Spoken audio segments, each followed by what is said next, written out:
मैं निवेदन करूंगा श्रीमान अजय जी जो अज का दिहाड़ा है संघ के 100 साल पूरे होने जा रहे हैं। संघ की कर रहा है, संघ ने की किया है, आने वाले समय में की करेगा। तो मैं निवेदन करूंगा श्रीमान अजय जी वो इस विस्तार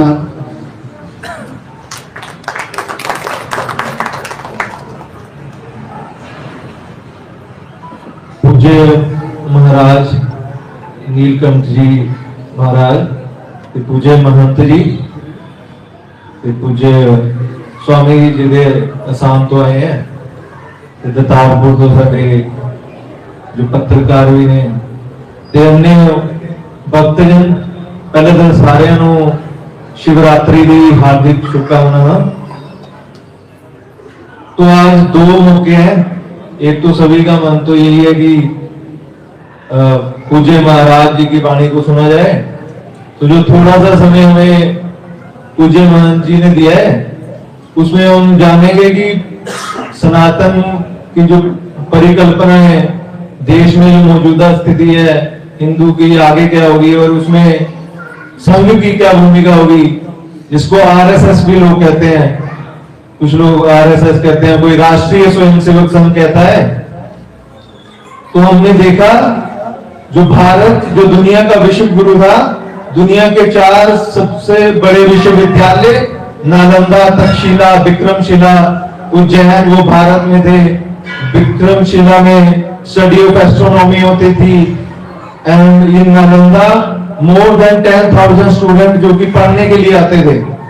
तो मोहम्मद बिन कासिम ने 7वीं शताब्दी में नालंदा जलाई और वो 6 महीने तक जलती रही। आज भी दुनिया का जो सबसे पुराना और बड़ा विश्वविद्यालय माना जाता है वो नालंदा विश्वविद्यालय माना जाता है। तो भारत की एक रिच हिस्ट्री रही, हम सबके ध्यान में है। तो कुछ लोग कहते थे भारत तो सदियों से गरीब रहा। अगर भारत गरीब होता तो बाहर के आक्रांता हमला क्यों करते। उसके बाद हमने देखा मुगल एम्पायर भारत में आया। मुगल एम्पायर का जो मेन फोकस है वो कन्वर्जन पे था, उन्होंने लोगों को मुस्लिम बनाया।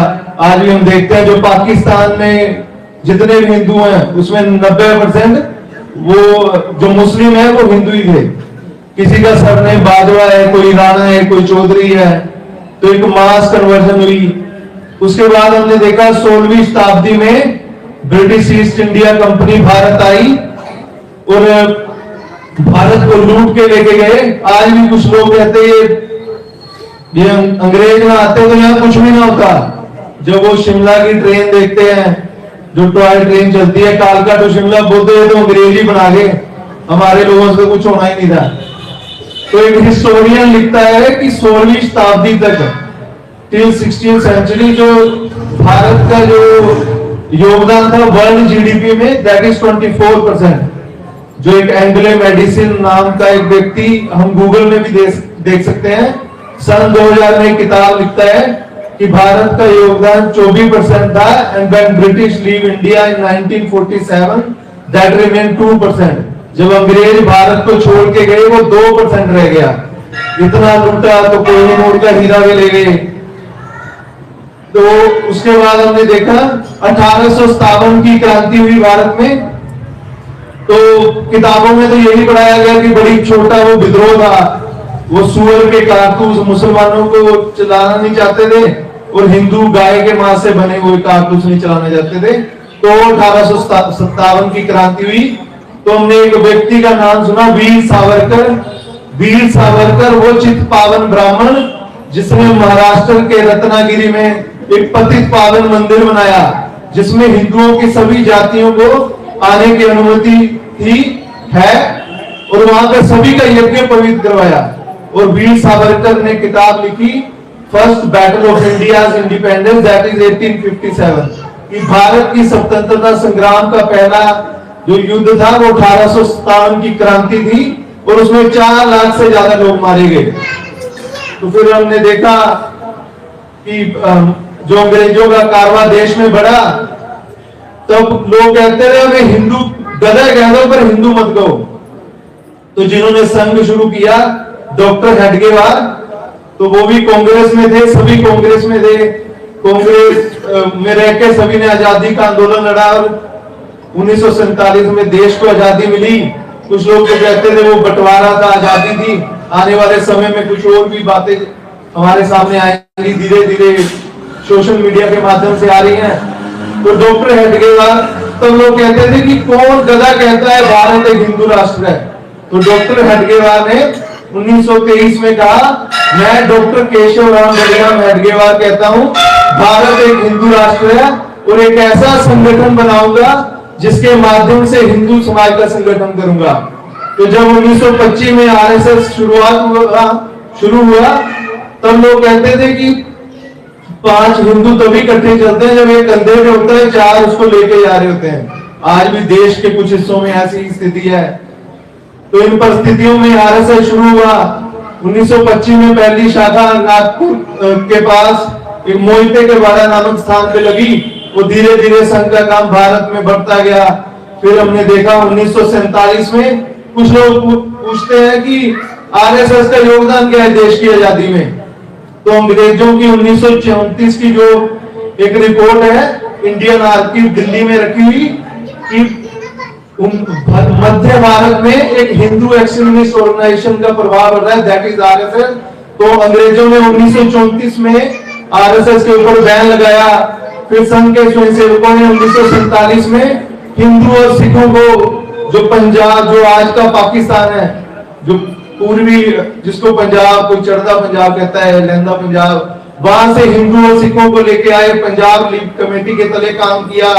उसके बाद हमने देखा 1962 में जब भारत चीन युद्ध हुआ तब संघ के स्वयंसेवकों ने सेना की मदद की, दिल्ली में ट्रैफिक व्यवस्था को संभाला और बॉर्डर के पीछे रह के सैनिकों की मदद की, ब्लड डोनेशन कैंप लगाए।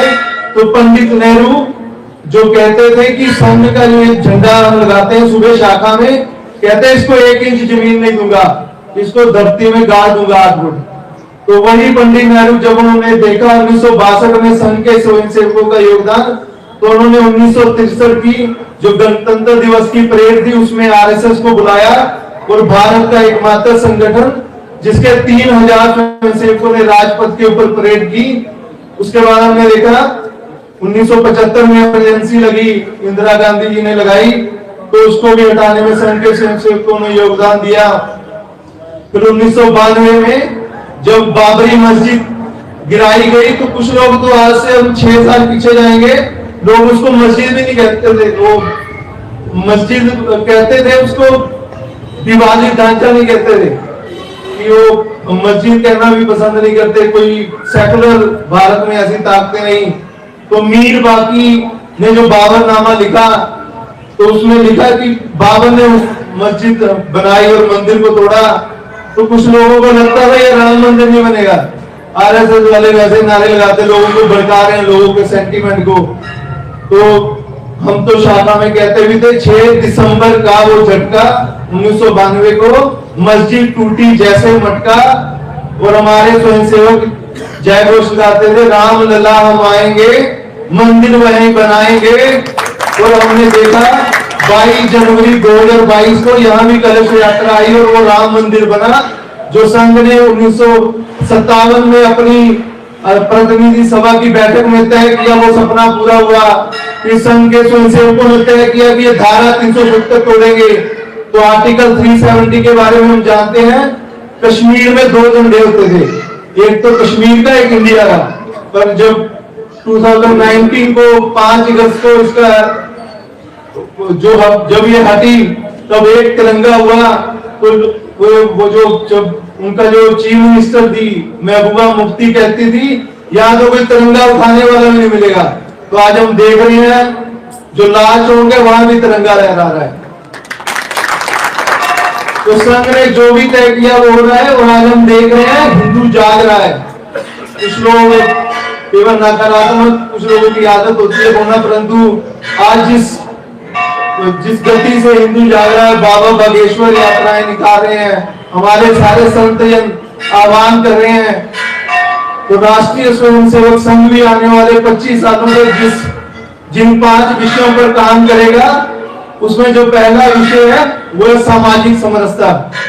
जो पंच परिवर्तन समाज में करने हैं, सामाजिक समरसता, यानी सभी हिंदू एक हैं, हिंदवा सहोदरा सर्वे ना हिंदू पतितो भवेत् मम दीक्षा हिंदू रक्षा मम मंत्र समानता, अर्थात इस धरा के सभी हिंदू सहोदर हैं, कोई भी पतित या नीच नहीं है। और प्रभु कृष्ण ने गीता में कहा चतुर्वर्ण मया सृष्टि गुण कर्म विभाषा, कि चारों वर्ण मेरी सृष्टि है, गुण और कर्म से है।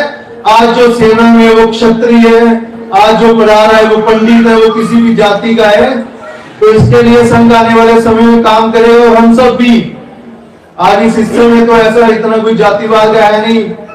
अगर हम हिमाचल के अपर हिस्सों में जाएं, उत्तर प्रदेश बिहार में जाएं, तो वहां आज भी जातिवाद दिखाई देता है। आज भी जिस कुएं से कुत्ते और अन्य पानी पी सकते हैं, वहां हमारी एक जाति के लोगों को पानी नहीं पीने दिया जाता है, जो आज एक देश की एक जो सच्चाई है। तो राष्ट्रीय स्वयंसेवक संघ आने वाले समय में सामाजिक समरसता के लिए काम करेगा।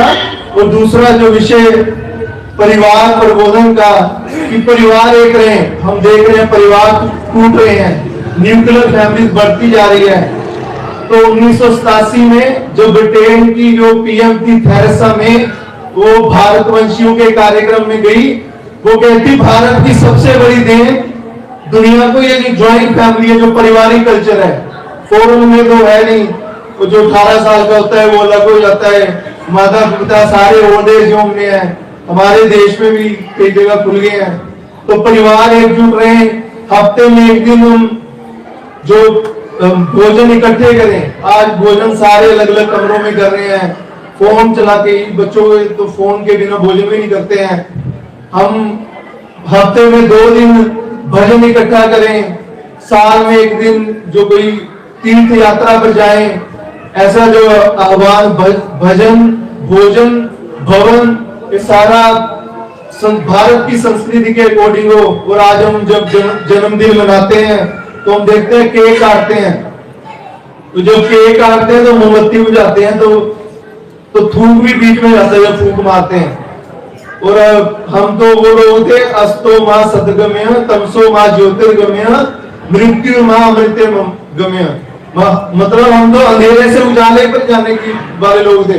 तो आज तो हम पहले दिया बुझा रहे हैं। और बच्चे से पूछते हैं, बाकी उसकी बहने बुने आपकी मासी के लेके आई, फलाना के लेके आया। तो आज हम पीछे 10 साल पहले जाएंगे, जब तब वो कन्या बिठाते थे, कन्या मतलब कन्या पूजन होता था, तब देने का इधर आज लेने का रिवाज हो गया है। तो हम भारतीय संस्कृति को अपने परिवार में अपनाएं। और यहाँ तो थोड़ा फिर भी ठीक है, जो अगर हम मुकेरिया और जो टांगा वाली बेल्ट में जाएंगे तो लोग बाहर बढ़े जा रहे।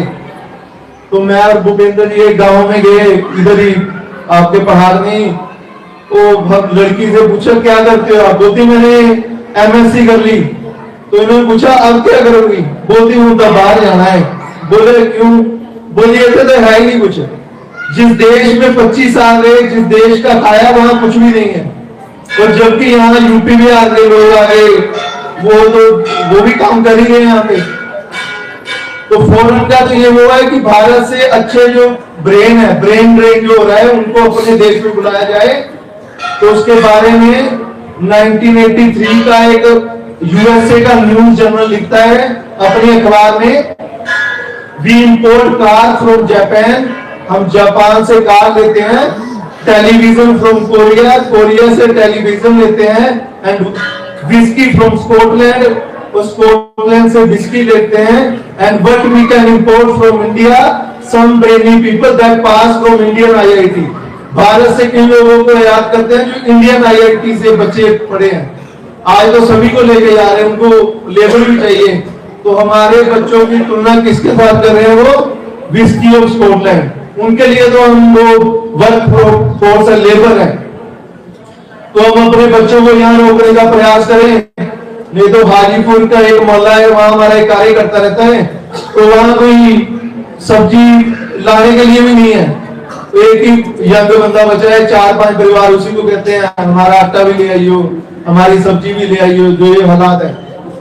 जो तीसरा परिवर्तन संघ करना चाहता है पर्यावरण। आज हम देख रहे हैं ग्लोबल वार्मिंग बढ़ रही है, बाढ़ बड़ी आ रही है, बारिश पड़ रही तो अंत की पड़ रही है। पंजाब में बाढ़ आ गई तो हमने सेवा कार्य किए, जितने भी राशन पहुंचाया, जहां किसी को कंबल की जरूरत थी वो दिया। तो ये क्यों हो रहा? क्योंकि पेड़ कट रहे हैं, पेड़ लग नहीं रहे और हम प्लास्टिक का यूज कर रहे हैं। जितने भी लंगर होते हैं वहां प्लास्टिक की बोतलें, वो गलती नहीं कभी, वो कभी डिकम्पोज ही नहीं होती। तो यहाँ माताएं बैठी हैं, बच्चों को पढ़ाते हैं, तो प्लास्टिक भी दो टाइप की होती है, एक बायोडिग्रेडेबल, एक नॉन बायोडिग्रेडेबल। जो बायोडिग्रेडेबल है उसमें जो ये हमारा केले ये जो गल जाते हैं, नॉन बायोडिग्रेडेबल में जो प्लास्टिक है, ये चीजें गलती नहीं है। तो इसका हम कम से कम यूज करें और पर्यावरण को, मतलब पर्यावरण स्टेबल रहे उसके लिए काम करें। और जरा जो चौथा काम है स्वदेशी। आज हमारे घर में टूथपेस्ट कोलगेट कंपनी का है, जो साबुन है वो हिंदुस्तान यूनिलीवर का लाइफबॉय है। और बात हम देशभक्ति की करते हैं, सारी चीजें हमारी विदेशी हैं। ये भी एक बड़ा चिंतन करने का जरूरत है। और कई बार तो कुछ लोग औरों को सर्टिफिकेट दे देते हैं, अपने घर में सारा सामान ही विदेशी है। तो हम स्वदेशी का प्रयोग करें और भारत की इकोनॉमी को मजबूत करें। आज भारत की इकोनॉमी बढ़ती जा रही है, थर्ड लार्जेस्ट इकोनॉमी बन गई है, $5 ट्रिलियन की इकोनॉमी बन गई है। वैसे तो मैं आपको एक बात बताऊं, भारत के घरों में माताओं बहनों और मंदिरों में इतना सोना है। एक बार इंदिरा गांधी अल्मोड़ा में गए उत्तराखंड में, तो वहां सारी महिलाओं ने सोना पहना हुआ। वो कहती यहाँ मैंने क्या देना, इनके पास तो सब कुछ है। आपको पता है जो रुपया बनता है, जिस देश के पास जितना सोना है उस हिसाब से बनता है। तो भारत के मंदिरों और माताओं बहनों के पास इतना सोना है, that is 7 time more than the GDP of US. जितनी यूएसए की कुल इकोनॉमी है उसके 7 गुना ज्यादा है, पर वो सर्कुलेशन में नहीं है। तो हम स्वदेशी का प्रयोग करें और अपनी इकोनॉमी को मजबूत करें। और जो 5वां और अंतिम विषय जिसको संघ लेके चला है वो है नागरिक कर्तव्य, कि हमारे क्या ड्यूटीज है। आज 4 कम्युनिस्ट उठते हैं और धरना लगा देते हैं किसान आंदोलन के नाम पे, जाम लग रहा है, कोई कुछ लग रहा है। तो हमारी ड्यूटीज देश के नेशन के प्रति क्या है, सारे अधिकारों की बात करते हैं और कामरेड को कहते हैं सादा हाथ थे रख। बात कोई भी होगी, कोई धरना दे देंगे, उसका हल कोई नहीं होगा। मुकेरियां की पेपर मिल बंद होगी, अमृतसर की सारी इंडस्ट्री बंद होगी। तो हमारे जो कर्तव्य है, हम जब चले तो हेलमेट लगा के चले, जब लाल बत्ती आती है तो वहां पे रुके। जो भी नियम बने हैं, आज तो लाल बत्ती तोड़ के बंदा बड़ी शान से बोलता है यार मैं तो बड़ी जल्दी आ गई, तो बत्ती तोड़ती पुलिस वाले मैंने देख रहे थे। जब हमारे लोग मोहाली से आगे जाते हैं, चंडीगढ़ एंट्री करते हैं, सारे सीट बेल्ट पहन लेते हैं। और जब पंजाब में घूमते हैं तो सीट बेल्ट नहीं पहनता है। तो हम सभी अपनी जो देश के प्रति कर्तव्य उनको समझे, और देश रहेगा तो ही ये रहेगा। आज बांग्लादेश में कोई ऐसी कथा नहीं हो रही। जो दुर्गा पूजा होती थी उसकी शोभा यात्रा भी इस बार बंद होगी। वो शरिया ला की ओर बढ़ रहे हैं। वो शरिया ला जिसमें महिलाओं को कोई अनुमति नहीं, तालिबान में महिला घर के अंदर ही रहती है, वो बाहर नहीं आती, जो अफगानिस्तान है वहां पे।